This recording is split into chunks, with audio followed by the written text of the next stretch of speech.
Alex. It's that time of year again when temperatures are starting to drop below freezing and the dahlias are at risk of perishing beneath the frost. Your mission, should you choose to accept it, is to infiltrate the garden and get those dahlia tubers to safety. You have 24 hours to cut the specimens back and cover them with an insulating layer of straw. We've assembled a team of you, and only you. Good luck, Alex. This message will self-destruct in 5 seconds.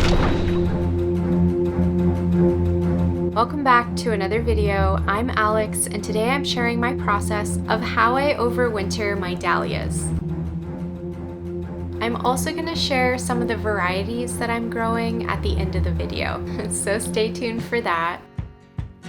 So for the dahlias that we plant directly in the ground, we actually don't do anything to them. I don't cut them back, I don't cover them, and they survive just fine over the winter. But for these dahlias out in the cut garden, they aren't as insulated as the ones we have planted in the ground because they are planted in raised beds. So usually after our first hard frost, so any temperature below like 29, 28 degrees, I give them about a week, 2 weeks, and then I cut them down and I like to cover them to help keep them insulated. This year I'm covering them with straw, but last year I used leaves, and honestly both methods worked perfectly fine. I just want to add like an extra layer of insulation just in case the temperatures do start to get pretty cold. So I cut them back until there's only like a cluster of 2-inch stems left sticking above the ground. I could not find the giant pruners I wanted to use because our winter disorganization is in full effect right now. So I struggled my way through this task with these loppers. They did get the job done. And I also got a little pre-holiday workout in. Okay, my lower back screaming throughout this entire video.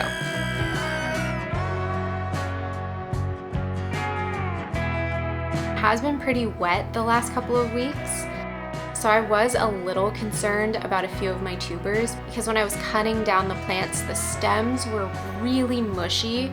So you can see I just kind of gently uncovered them and felt around in the dirt just to see if the tubers themselves were mushy, and they felt pretty solid. They weren't soft, so I'm feeling pretty good about them. I think all of the tubers should make it throughout the winter.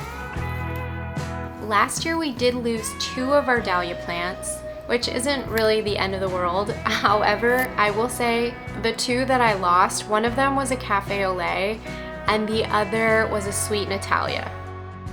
And those are 2 of my favorites, so it did hurt a little bit.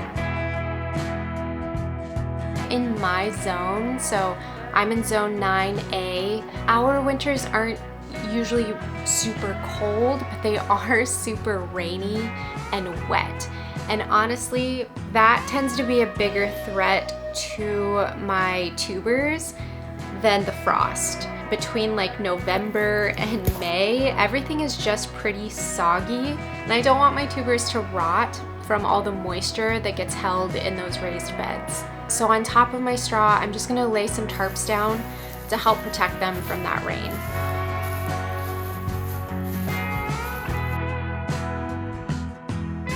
So all of my dahlias out in our cut garden are now safely tucked in for the winter. I had a comment a while back asking if I could share the different varieties of dahlias that I grow. And I'm gonna be honest with you, because I don't plant my dahlias the way I do have to like start seeds for all my other flowers, I'm not very good at remembering the names of all the varieties that I grow. So I did some digging into my past just to find some of my previous like orders that I have, but also a lot of my dahlias I start from seed, not from tubers. And the reason why I don't have information on those, if you're not familiar, is that when you plant a dahlia from a tuber, you know exactly what that dahlia is going to be, you know the variety, what it's gonna look like, all of that.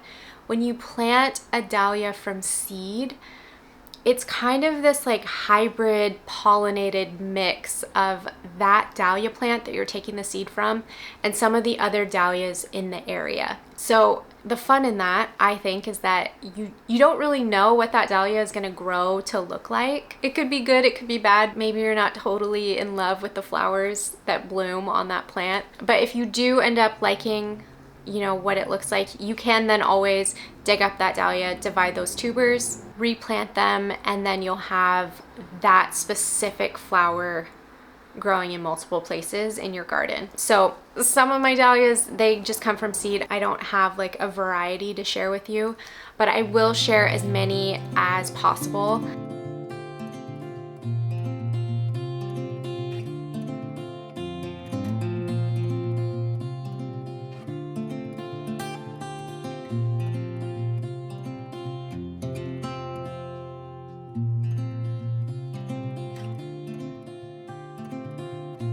I order my dahlias from different places, and I also have gotten a lot of them from like different garden shows that I've gone to, but a large majority of the dahlias that I have growing right now, I just want to give like a little shout out because I've bought them from a flower farm that I love out by Bellingham. It's a bit of a drive for me. We go out that way when we go like camping and hiking out at Mount Baker, and every time I'm in the area, I always have to stop at this flower farm on my way home. It's called Triple Wren Farms, and it is just this like beautiful dahlia farm. They have so many different varieties. It's so pretty. They also have like quite a few different flowers there too that you can cut and take with you. That was the first place that I ever like cut the giant like marigolds, and I brought them home and I just love them and all of the arrangements that I made.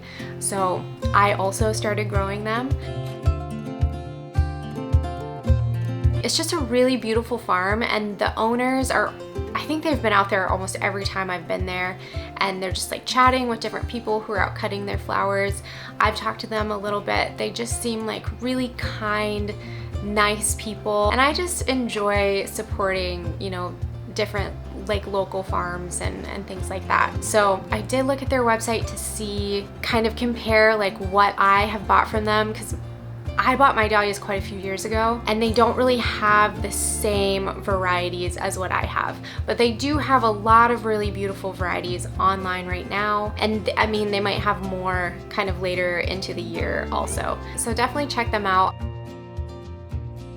If you're in the area, or if you just want to fly out to, it's a beautiful area of the state. Bellingham is so pretty, and Mount Baker and that whole area is just like so gorgeous. So if you're in the area, you should check them out. So I've done my best to compile a list of all of my dahlias. If you have any questions about my overwintering process, or any questions about the different like varieties that I grow, please leave a comment, let me know. Or if you just want to say hi, please leave a comment, let me know. So many of you recently have left like recommendations of different varieties of flowers that I should look at because you think I'm gonna like it. And I'm gonna tell you guys, I do really like all of them, and you're making my life kind of difficult because my list of wants it just keeps growing, and it's getting a little out of control, which is honestly a problem that I'm okay with. So if you have any dahlia recommendations, please leave them down below. I would definitely love that, and I will see you guys all in the next